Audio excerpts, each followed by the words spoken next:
Hello everyone. Usually when I make a yarn project, there ends up being some waste at the end. So I try to use as much of the skein as possible when I'm making a project. But I try my best not to throw out any yarn. So there's like a certain length a yarn gets when it's no longer viable to be knit or crocheted because it's just too short.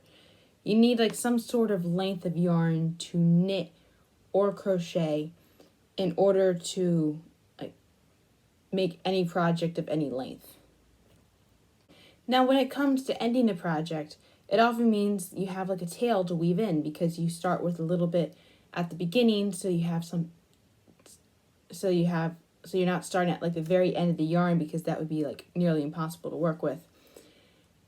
And you often end with like a little bit of a tail to go, so that way you can definitely like finish the stitch and it's not going to come undone on you. But it means that you're going to have like a bunch of little bits kind of like this, or or maybe more like this. Like this is really too short to do anything with.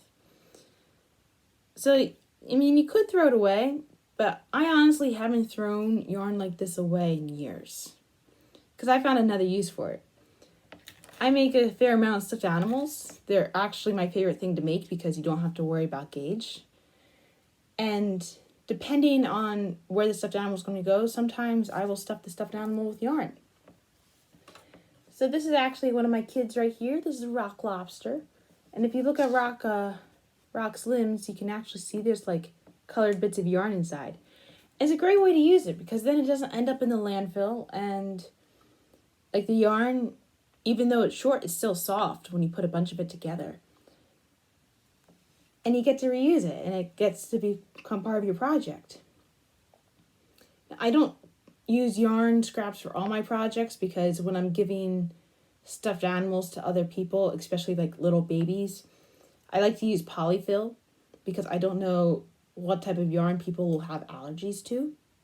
So you don't want to like put wool yarn in something that someone allergic to wool is going to get. But when it's like a project for myself, kind of like how Rock was here, I don't mind using it. It's also good for like super small projects. So today I'm actually going to show you me stuffing a project with some yarn scraps. This is a little fish that I made. I've been making a fair amount of these fishies lately. I've got about 20 downstairs right now. I haven't exactly counted.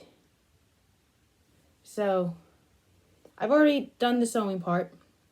I have a little bit of extra yarn at the end here in case this isn't enough. And I'm going to turn it inside out because when you often like sew things together, if you want to hide the seams, you sew it with the outside ends facing in, and then you flip it inside out and then the seam is hidden. It looks neater that way. So I'm just going to turn this baby inside out. There we go. And with this guy, I'm not going to bother trying to stuff the tail fins here. I don't mind leaving them a little bit flat. We're just going to focus on the body here. So I've got some yarn that I can start with, and we're just going to throw it in. It's like, well, what if the yarn falls out? Well, if your tension's good enough, that really won't be that much of a concern. With Rock, there's some holes in it because I was crocheting, but with knitting, my tension tends to be pretty good. I've got a whole bag of it right here. Like some of it is me, but also like I've gotten some of my friends from my knitting group to save them for me, which has been pretty nice.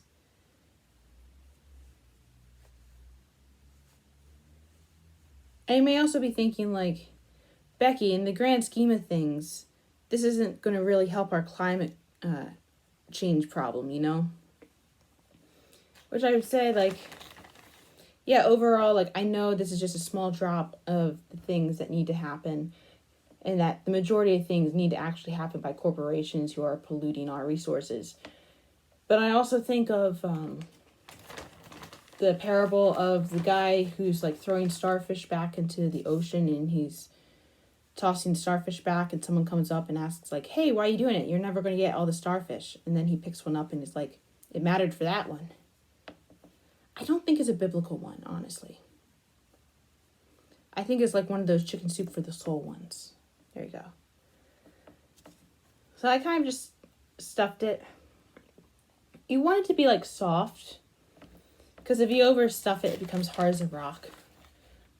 But you don't want it limp either. So I think I got it here. There you go. Boom, boom. So now I can just take this, throw it through.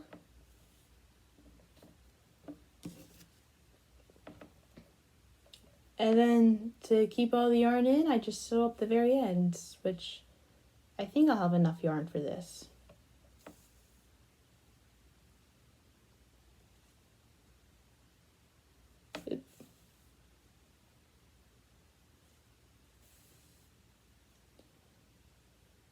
It's always helpful to save some yarn of the color when you're knitting something and leaving a long tail, so that way, even if you are careless with your stitches, as I'm kind of being at this moment, they don't stand out as much. Unless you want that look. I mean,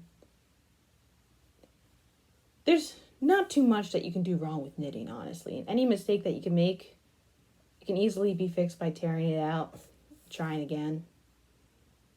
Now we're just going to do a little knot. And you can see I have some yarn left over from this project, so it's just the circle of life. Made that knot. I'm going to tuck the yarn in like this.